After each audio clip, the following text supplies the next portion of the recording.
thorough inquiry. Over the coming weeks, he will be talking to those affected to set comprehensive terms of reference, and the government will provide him with all the support he needs. Much noise in the chamber. The Minister's answer could hardly be heard. Let's hear the voice of Amber Valley. Mr. Nigel Mills. I thank him for that answer. Could he confirm what plans he has to use the events marking the centenary of women's suffrage to encourage greater democratic participation? Minister Smith. Mr. Speaker, during this centenary year, we will host the first National Democracy Week. We've established a council to help deliver a unified programme of events up and down the country. That will focus on those who are underrepresented on the electoral roll, and a package of education-themed events to inspire young people and women in the story of suffrage and our democracy. Weston. Thank you, Mr. Speaker. All of us in the House would have been saddened last week by the tragic death by the homeless man yards away.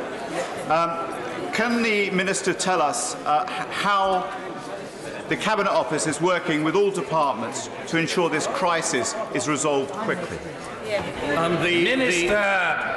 Any such death is a tragedy. The government has established an interministerial group to drive forward our objective of halving rough sleeping by 2022 and eliminating it altogether by 2027, and I am playing an active part in that work. Grant! What plans does my right honourable friend have to move more civil service jobs outside London? And has Scotland been considered as an excellent destination for government departments or agencies? Minister Dowden! Well, the government is committed to moving activities away from London and the South East. There's a presumption that all new non-departmental public bodies should be outside of London, so we've created government hubs across the UK, including in Edinburgh and Glasgow, and I think the Honourable Gentleman makes a marvellous case for there to be more such opportunities in Scotland. Jamie Stone. Mr. Speaker, Dounreay in my constituency is being decommissioned, and it is crucial that both levels of government work in harmony to ensure future employment for the people in my constituency. Canada and Australia typify joint working between levels of government. Will the Minister work very hard indeed to ensure that the Scottish Government and UK Government work together to allay the fears of my constituents and to provide future employment? Minister! I completely understand the importance of Dounreay for the honourable gentleman's constituency. The government's industrial strategy is all about trying to make sure that every part of the whole United Kingdom benefits from the new industrial opportunities now open to us. And my right honourable friend, the business sector, will be working with the Scottish Government to make sure that delivers for Caithness and Sutherland. Mark Pawsey. Thank you, Mr. Speaker. Too few of our small businesses apply to sell their goods to government because they're worried about the bureaucracy involved. What reassurance can the Minister give, and specifically, what feedback is available when they do? Minister. The Honourable Gentleman raised an important point. Small businesses are the engine of our economy, and we are committed to supporting them in public procurement. That's why we've already streamlined our procurement processes to assist small businesses, for example, abolishing complex questionnaires, and specifically in relation to too much bureaucracy, they can report such practices to the Mystery Shopper Service. Cedric Grady. Thank you, Mr. Speaker. On what date were government officials first instructed to work on draft amendments to Clause 11 of the EU Withdrawal Bill? Minister Liddington. Work on Clause 11 has been going on for a long time to deliver on our commitment to table amendments during proceedings in the House of Lords, if humanly possible, with the agreement of the Scottish and the Welsh Government. My right honourable friend mark the centenary of women's suffrage by giving government support to my honourable friend and neighbour, the member from Montgomeryshire's Overseas Electors Bill, to enfranchise those British citizens who have lost the right to vote. Minister Smith. Yes, Mr. Speaker, I intend to speak on the government's behalf on Friday in that bill. This is an important manifesto commitment from the Conservatives, but I hope it will command cross-party support also. Thank you very much, Mr. Speaker. My colleagues in Edinburgh today will be voting to scrap the public pay cap, public sector pay cap, with a 3% rise for those earning under £36,000. When will public sector workers in England see a similar pay rise? Mr. Dowden. Well, public sector workers are amongst the most talented and hard-working people in our society, and we believe they should be fairly rewarded. In respect of the Cabinet Office, as the Chancellor's budget statement confirmed, we are moving away from the 1% average public sector pay award, and proposals will be issued later this year. Mr. Bernard Jenkins. Thank you, Mr. Speaker. Can I wish my right honourable friend every success with the forthcoming meeting he is having with the Scottish and Welsh governments this week? Will he bear in mind that he is being compromising and open, and will he invite them to be the same? Minister! Mr. Speaker, my honourable friend is right to point to the importance of all parts of the United Kingdom working together to deliver an orderly, smooth Brexit. We want to work in partnership with Scottish and Welsh governments to deliver a big increase in powers devolved to their parliaments and governments. Diana Johnson. Mr. Speaker, can I welcome the Minister's announcement about the appointment of Sir Brian Langstaff as the judge to the public inquiry on contaminated blood, but can he reassure the House that there will be a families first approach to that public inquiry, and that there will be an outward facing secretariat to support all those affected, and the meetings will be held around the regions and nations of this country? Minister! The honourable lady will understand these are matters that Sir Brian, as the independent chair, will ultimately determine, but I was struck when I met him by his determination both to listen to the views of the families who've been worst affected by this tragedy and make sure that those views are taken fully into account. Order. Questions to the Prime Minister. Ruth Cadbury. Number one, Mr. Speaker. The Prime Minister. Thank you, Mr. Speaker. This morning I had meetings with ministerial colleagues and others. In addition to my duties in this House, I shall have further such meetings later today. Ruth Cadbury. On Monday, children and parents at St Mary's Catholic Primary School in Chiswick told me of their concerns about air pollution affecting children's health. This morning, the High Court ruled that the government's air quality plan is unlawful. What does the Prime Minister feel is worse, losing for the third time in the High Court, or 40,000 unnecessary deaths and the impact on children's health of the UK's unsustainable air quality? Prime Minister. The issue the honourable lady has raised about air quality is an important one, and that's why we've been taking action to improve air quality.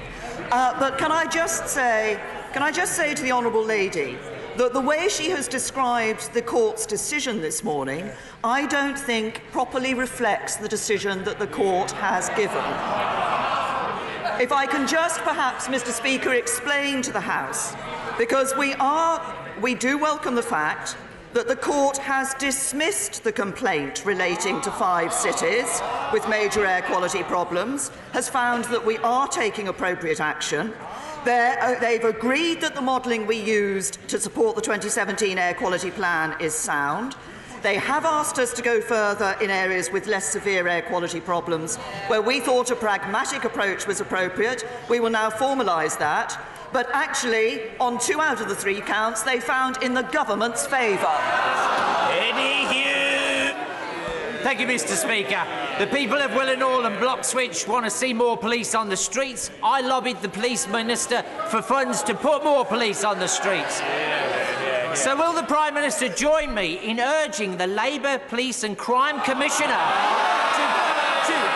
to put more police on the streets instead of increasing his budget for back office staff by £10 million? Well, my honourable friend raises an important issue, and he's right to speak up for his constituents in relation to this. And he's also right because, as a government, we've been keen to ensure that police are out there, not in back office jobs. More money is going to policing. Order. Please. The questions and the answers must be heard, and I make no apology for repeating that the discussions here at PMQs should bear some resemblance to what the House is saying in relation to culture. We've recently had a report on harassment. let's try to behave properly in these sessions. That means listening to the answers and listening to the questions.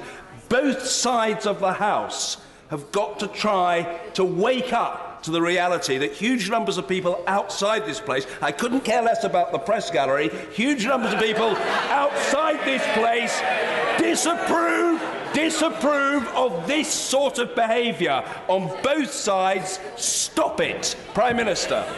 Thank you, Mr. Speaker. The funding settlement for next year provides extra money for policing, which means that the West Midlands Police will receive an increase of £9.5 million. Now, of course, as my honourable friend says, it's up to the West Midlands Police and Crime Commissioner, the Labour Commissioner, to decide how he spends that money.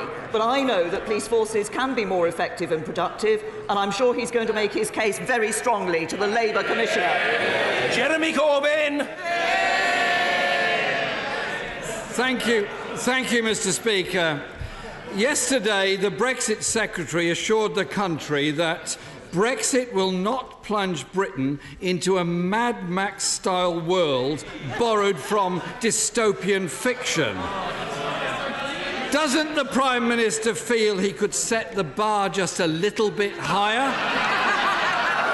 Prime Minister. I'll tell you,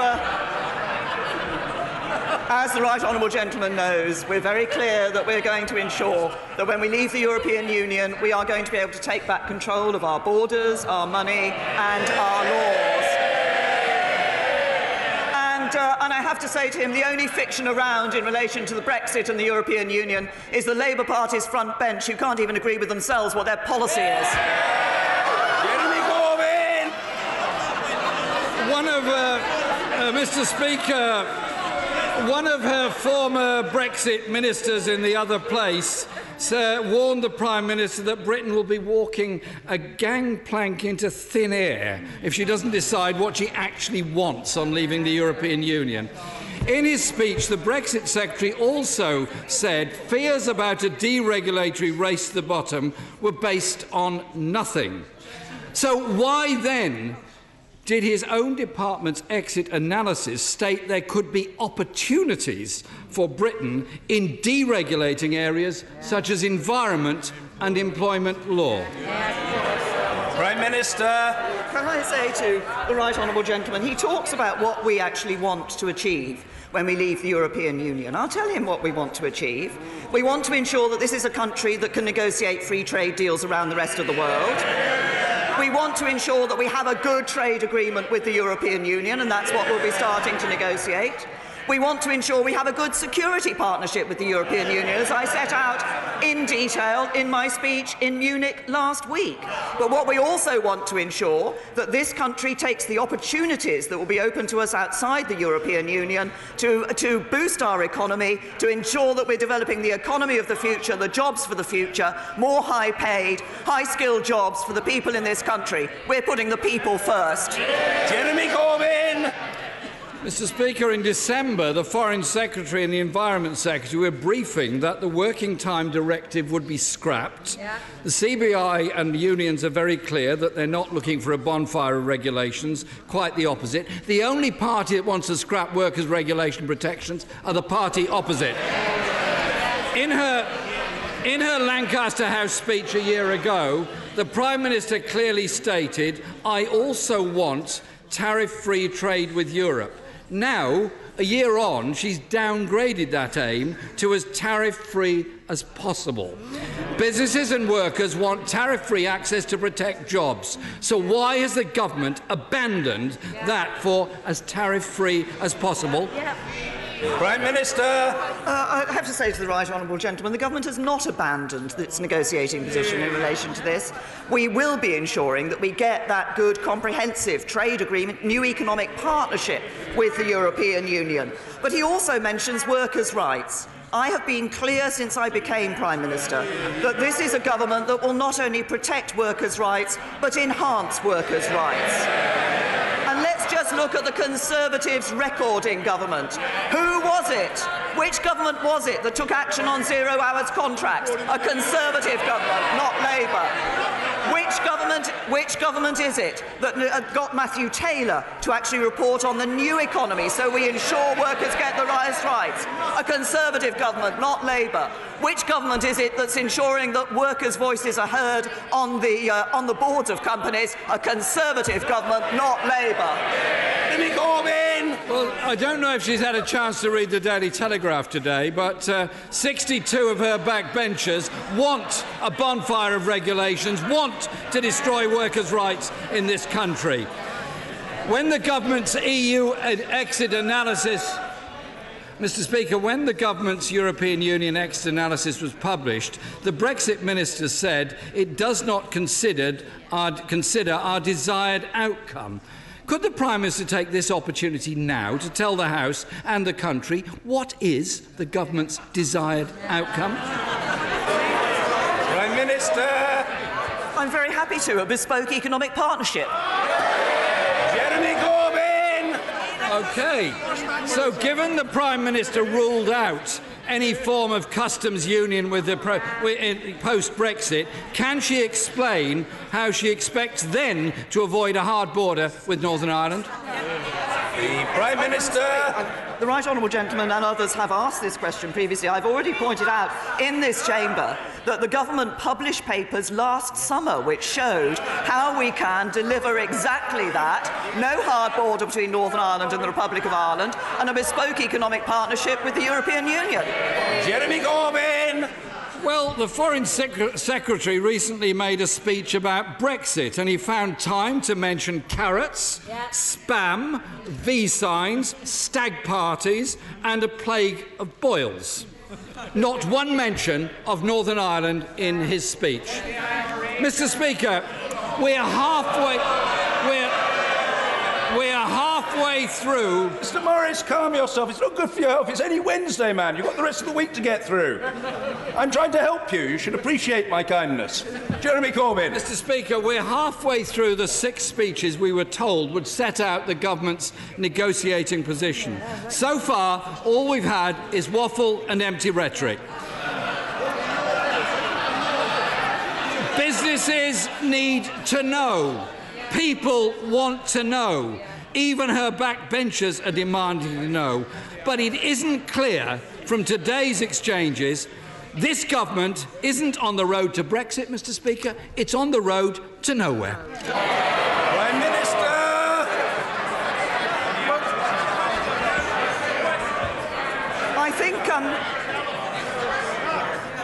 I think I have mentioned to the right honourable gentleman before that his job is actually to ask a question, not to make. But you know,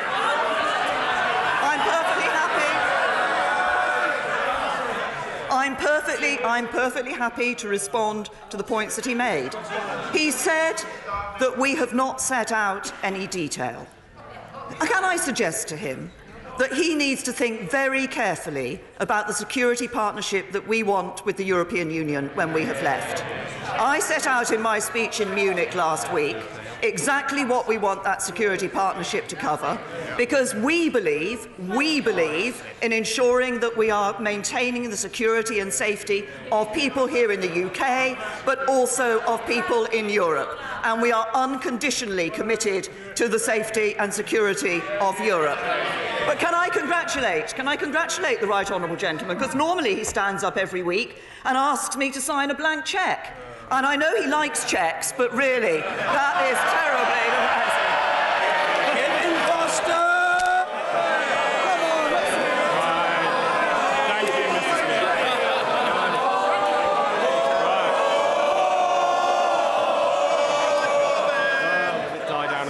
Mr. Speaker. Thank you, Mr. Speaker.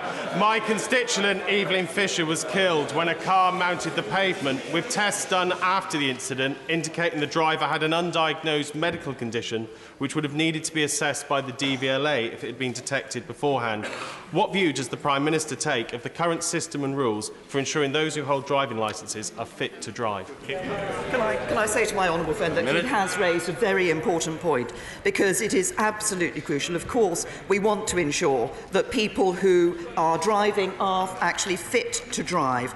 And I know that not the sympathies of not just my honourable friend, but the whole of this House will be with Evelyn's family and friends.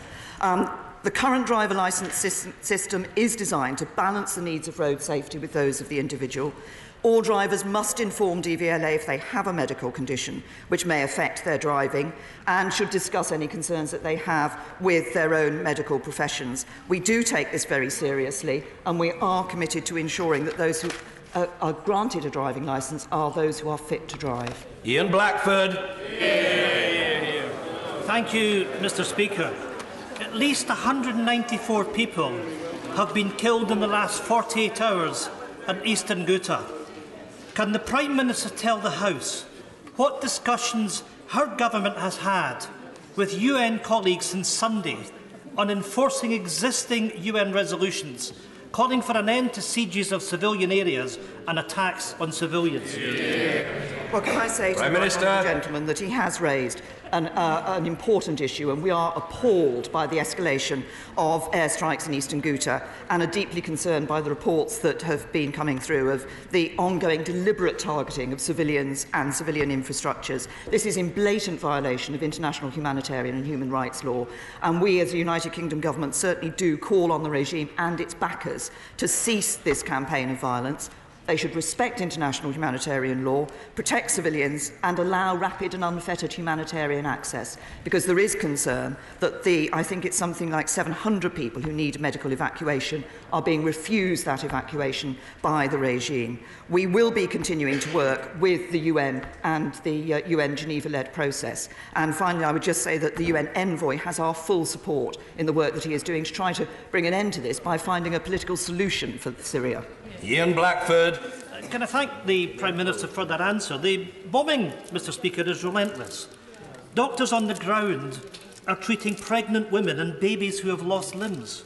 It is estimated that well over 100 children have been killed since Sunday.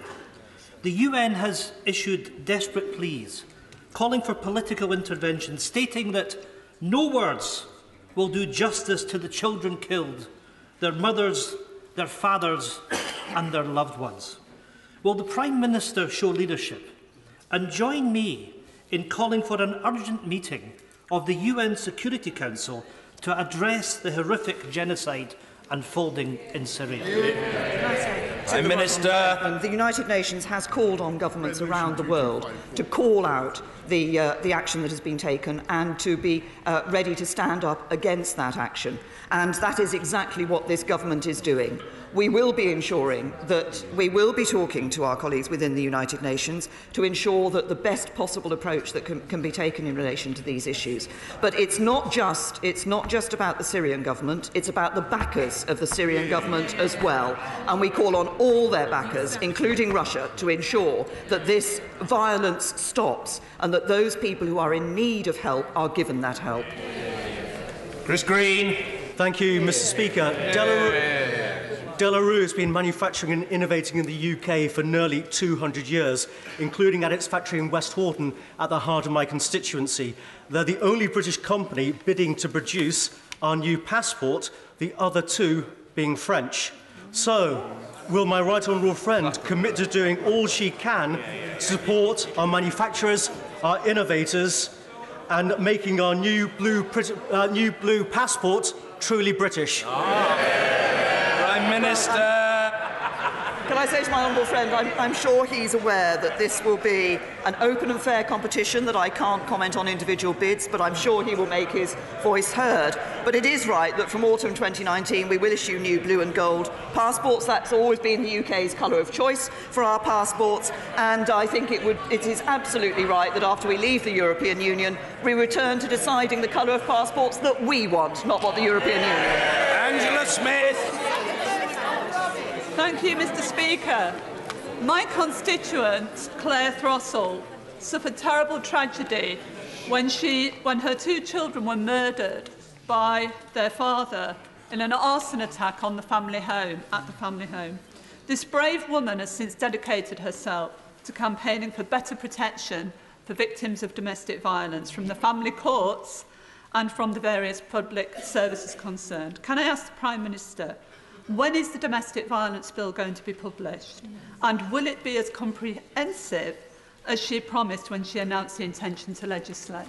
Prime Minister. Can I say to the Honourable Lady that our thoughts are with Claire following this terrible tragedy that she has been through, and we do recognise the need to ensure that we are providing support for the victims of domestic violence. And as she has said in her question, there are many aspects to this issue. My right honourable friend, the Home Secretary, before she brings forward the legislation, will actually be issuing a consultation, because we want to ensure that we listen to all those who've been affected, so that we are dealing with all the aspects of this particular issue. This government is committed to working to support the victims of domestic violence, but also to working to ensure that we end violence against women and girls. Andrea Jenkins. Thank you, Mr. Speaker. I recently visited a memory cafe in Driglington Methodist Church in my constituency. The cafe is open to individuals and their carers and help to provide support for their memory loss. I was touched by the dedication of these volunteers, and I'll soon be hosting my own MP's memory surgery, which will enable local residents with memory loss the opportunity to speak about issues affecting their lives. Will the Prime Minister take this opportunity to update the House what the government is doing to help those with dementia, and congratulate the hard-working carers of those suffering with this progressive condition? Prime Minister. I'm very happy to join my honourable friend in congratulating those many carers who are looking after people with dementia, and also the volunteers who provide services both for people with dementia and for their carers. We are working with partners across the health system to ensure more people with dementia than ever before receive a diagnosis, to raise awareness, to get an earlier diagnosis, and to provide the care and support that they need. I'm also pleased to say there are now 2.3 million dementia friends across the country. We're doubling spending on dementia research, and I'm also going to make sure that members of the Cabinet are given the Dementia Friends training. Anna Turley. Thank you, Mr. Speaker. Last night I attended a meeting of hundreds of Redcar residents who are deeply concerned about rising levels of crime and antisocial behaviour. Crime in Redcar has increased 18% since 2011. We've lost over 500 officers and suffered £40 million worth of cuts to our local policing budgets. Will the Prime Minister commit straight away to giving back the money for neighbourhood policing, and will she apologise to the constituents of Redcar and Cleveland who've had to put their hands back in their pockets through the precept to compensate for her massive cuts? Prime Minister. First of all, can I say to the Honourable Lady that it is good to see her back in her place in this House. As I said in an earlier answer to my honourable friend from Walsall North, what we are doing, we are providing extra funding for police forces. Now, it's no good Labour members shaking their heads and saying, no, you're not, because we are providing extra funding for police forces. And, of course, it is then up to the Police and Crime Commissioners to decide how that money is spent. Scully. Mr. Speaker, I'm sure the whole House, including my honourable friend from Bolton West, would join me in welcoming the delegation of French MPs up and watching proceedings today. The people from across the European Union have settled in each of the 32 London boroughs in the belief that they'll be able to build a life here on the basis of their EU treaty rights. So naturally they want certainty and a simple way of securing settled status. What reassurances can the Prime Minister give that a speedy, low-cost, low-hassle system, starting from the premise that they'll be staying rather than applying afresh, will soon be in place to allow them simply to get on with their lives, continuing to play an important role in our economy, our communities and our culture?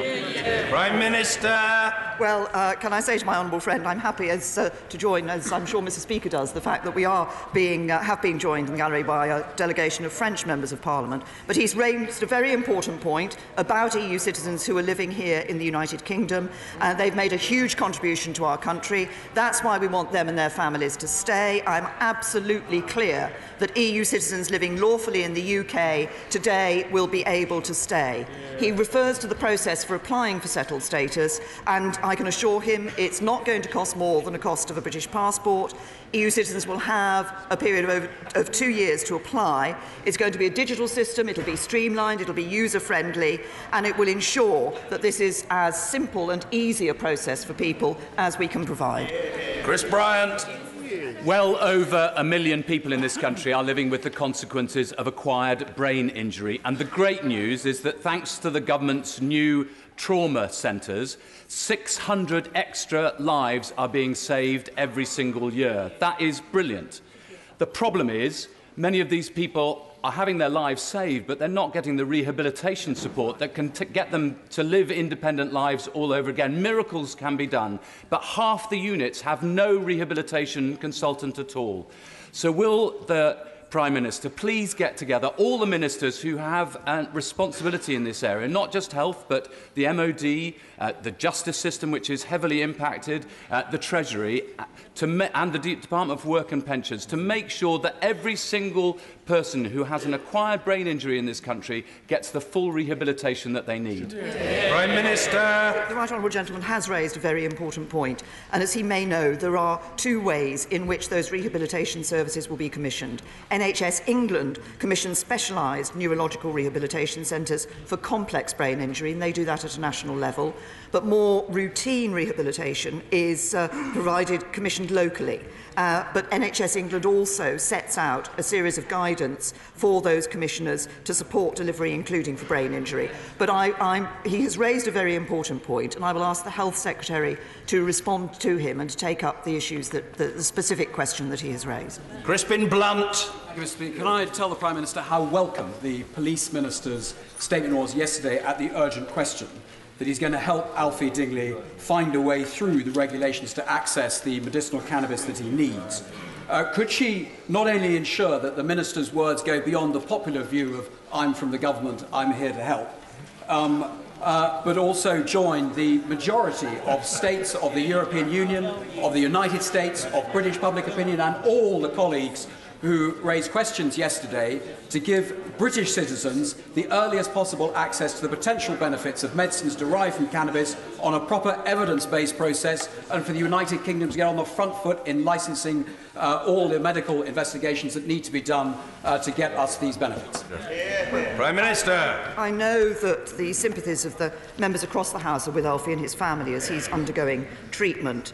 And of course, people with chronic pain and debilitating illnesses, we recognise, will always look to alleviate their symptoms. But we do need to ensure that if we are going to if medicines are going to be permitted to be used, that they have been through the most rigorous testing, that we apply the most rigorous standards before those drugs are used. And we believe that cannabis should be subjected to the same regulations that apply to all medicines in the United Kingdom. Alan Brown. Mr. Speaker, previously I've highlighted that each Scottish Tory MP cost Scotland £265 million. Now it turns out the Scottish leader is much cheaper, because £15,000 able to hire her out for a day at the Tory fundraising dinner. Now that same dinner, the Defence Secretary was in hire for £30,000, £2,000 bought the International Trade Secretary, and £55,000 the Prime Minister. Does she agree with me that although they'll sell anything that moves, it's time to halt the privatisation of the Tory MPs and they should go on with the day job? Order. Forgive me, I was struggling to hear. Just before I ask the Prime Minister to respond, I need an assurance from the honourable gentleman that he's not suggesting that the presence of a Member of Parliament was bought, because if he is suggesting that, that is straightforwardly out of order. Is that what the honourable gentleman is saying? Mr. Speaker, I was referring to a story that was in the newspapers. I'm afraid that's not good enough. Forgive me, I have to make instant judgments. If the Prime Minister wishes to issue some sort of response, she's free to do so, but she's under no obligation. No. Andrew Bridgen. Mr. Speaker, twice in the last 4 weeks, the Equalities and Human Rights Commission has had cause to write to the Labour Party regarding breaches of equality law. Does my right honourable friend agree with me that equality law must be applied equally, and they're there to protect all groups equally? Prime Minister. I'm happy to agree with my honourable friend on that point. I was in opposition when actually the Equality Act went through. We supported that Equality Act. It is there to ensure, exactly as he said, that people are treated equally. Tulip Siddiq. Mr. Speaker, the government's decision to leave Euratom and withdraw from the customs union could potentially limit our access to vital cancer treatments. The CEO of the Nuclear Industry Association, Order. Let's just be absolutely clear about this. The Honourable Lady can resume her seat momentarily. This question, like every question, will be heard. The Honourable Lady will not be shouted down. And that is the end of the matter. So if some foolish person is seeking to do so, examine your behaviour and stop it. Tulip Siddiq. Thank you, Mr. Speaker. The CEO of the Nuclear Industry Association points out that if medical isotopes which are used to treat cancer are delayed in reaching the UK, they could be deemed useless on arrival because of their short half-life. Will the Prime Minister explain to the House how she plans to prevent delays to cancer treatment due to her hard pursuit of a hard Brexit? Prime Minister. The Honourable Lady is wrong on two counts. First of all, what we're pursuing is a Brexit that will enable us to have that economic partnership which sees that freedom of trade across the borders with the European Union. But it is also the case, as we've made clear previously, that the availability of medical radioisotopes will not be impacted by the UK's exit from Euratom. The import or export of these radioisotopes is not subject to any Euratom licensing requirements. So our ability to import medical isotopes from Europe and the rest of the world will not be affected by our withdrawal from Euratom. Sir Mike Penny. Thank you very much indeed, Mr. Speaker. Can I thank the Prime Minister for taking a personal interest in meeting myself and other colleagues from across the House in her interest to get justice for the Primados victims. These people went to their GPs in good faith and were given a drug which has ended up with the loss of life of their baby, abortions and disfigured young people being born. Is there any good news that the Prime Minister has for the victims of Primados so they can put an end to this terrible situation? Prime Minister. I say to my honourable friend that I was very pleased to meet him and indeed to meet my honourable friend, the member for Eastleigh, to discuss this particular issue. And I recognise that there are many individuals whose lives have been affected by this. There are very powerful stories of these individuals.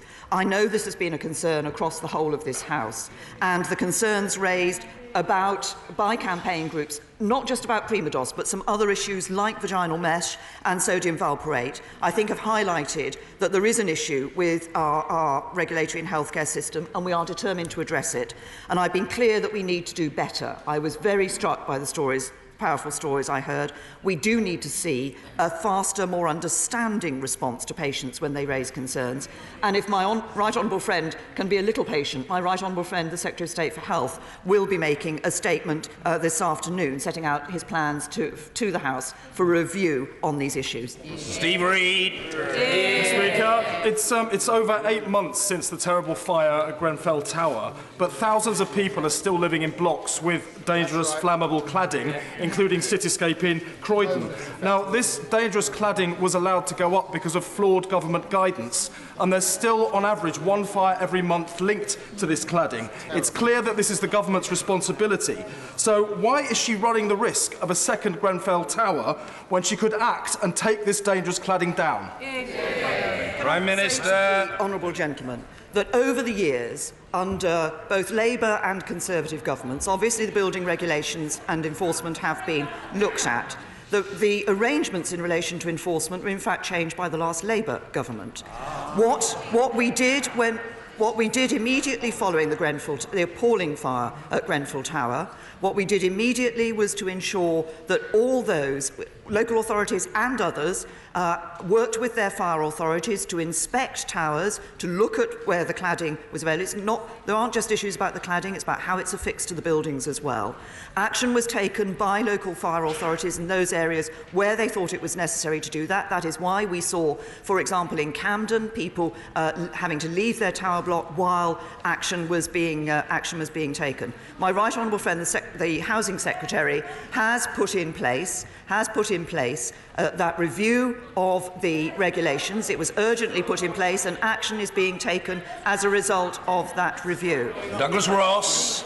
Mr. Speaker, yesterday, after months of of ignoring evidence from a wide range of stakeholders, the SNP agreed to pause their plans to merge British Transport Police into Police Scotland. Does the Prime Minister agree with me that during this pause, the Scottish Government must look at all options for the future of BTP when that's devolved from this Parliament to ensure that we get the best possible deal rather than these failed integration plans into an already struggling Police Scotland? Prime Minister. I say to my honourable friend that this is, of course, an important point. We as a UK government are committed to delivering the Smith Commission in full. As part of that, we are devolving powers over the British Transport Police to the Scottish Government. But for the #1 priority must be the safety of the public as they travel. So we will work with the Scottish Government to make sure that there is a smooth transfer of the British Transport Police to their responsibility. Whether or not the British Transport Police is merged with Police Scotland is, of course, a matter for the Scottish Government. But the Scottish Government... Order! Mr Wishart, calm yourself. You're supposed to be setting an example to some of your colleagues. You aspire to be a statesman, one century or another. The Prime Minister. Mr Speaker, I'm tempted to say the honourable gentleman is a right example, but there we are. Can I just say that it is a matter for the Scottish Government as to what they choose to do, but I would urge the Scottish Government to ensure they are putting the safety and security of people who are travelling first when they make that decision. David Linden.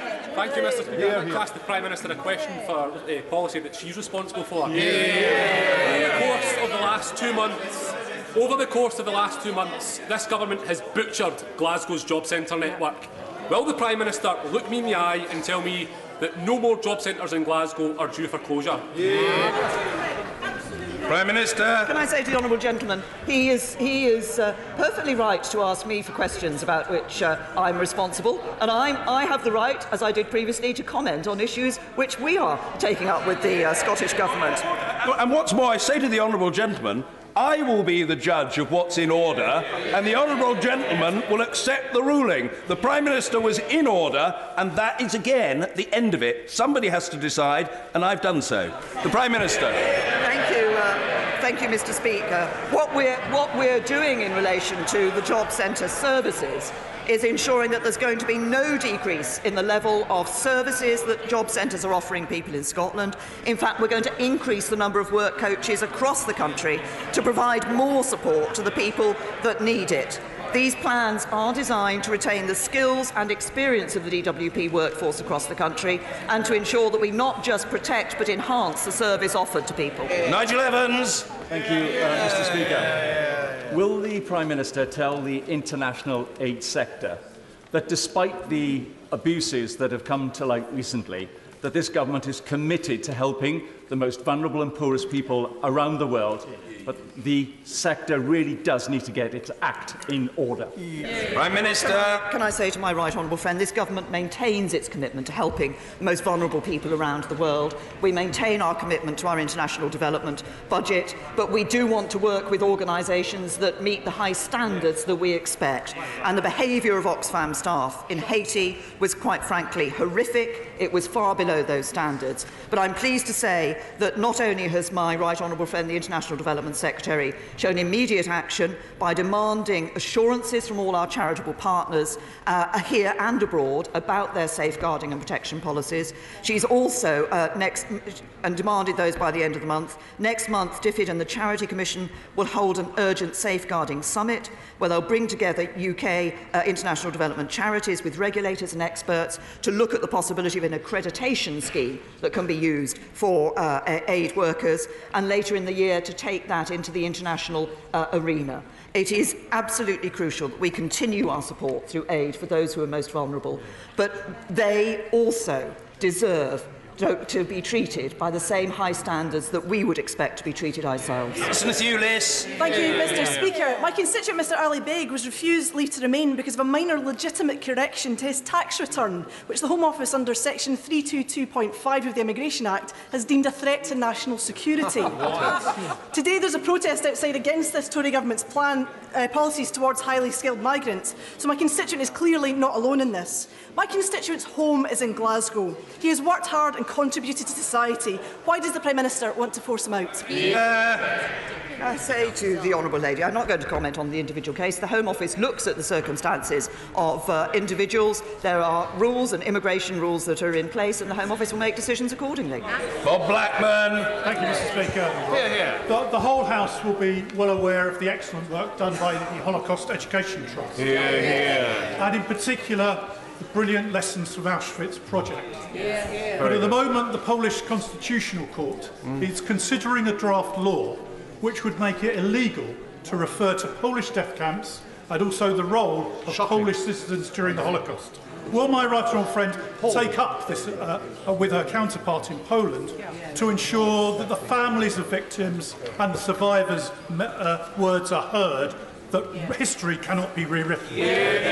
Prime Minister. Can I say to my honourable friend, I understand that this issue the government has already raised this issue with the Poles. What we should be doing is ensuring that nobody forgets the Holocaust.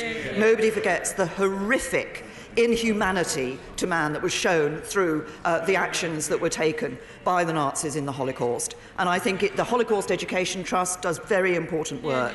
The Education Centre memorial that is going to be placed here at Westminster will be a long-standing memorial to people and will also do that important job of educating people about the past to ensure that we never see such horrific crimes being committed again. Eve McCabe. How would the Prime Minister feel if someone pinched her car and it then cost her £200 to get it back? That's what's happening to hundreds of people. So why doesn't she allow the police to use proceeds of crime returns to recover legitimate costs and put an end to this state-sponsored secondary mugging of innocent victims? Prime Minister. Well, can I say to the honourable gentleman that a lot of work has been done on what the proceeds of crime can be spent on. He will have noted that the Home Secretary has heard the question that he's raised, and I'll ensure that this particular issue he's raised is looked into. Richard Graham. Mr. Speaker, 3 months ago, I raised the case of a constituent distressed by the relationship between his 17-year-old daughter and her much older driving instructor. This week, the Driver and Vehicle Standards Agency announced that a consensual sexual relationship between an approved driving instructor and a 16 or 17-year-old pupil would now be considered an exploitation of their position of trust. And any instructor involved will likely be struck off the ADI register. So can I thank the Prime Minister for her response, the DVSA for their action, and does my right honourable friend agree that this sets a strong example, and would she ask the Department of Education to consider adding driving instructors and other coaches to their list of those formally covered in law by a position of trust? Prime Minister.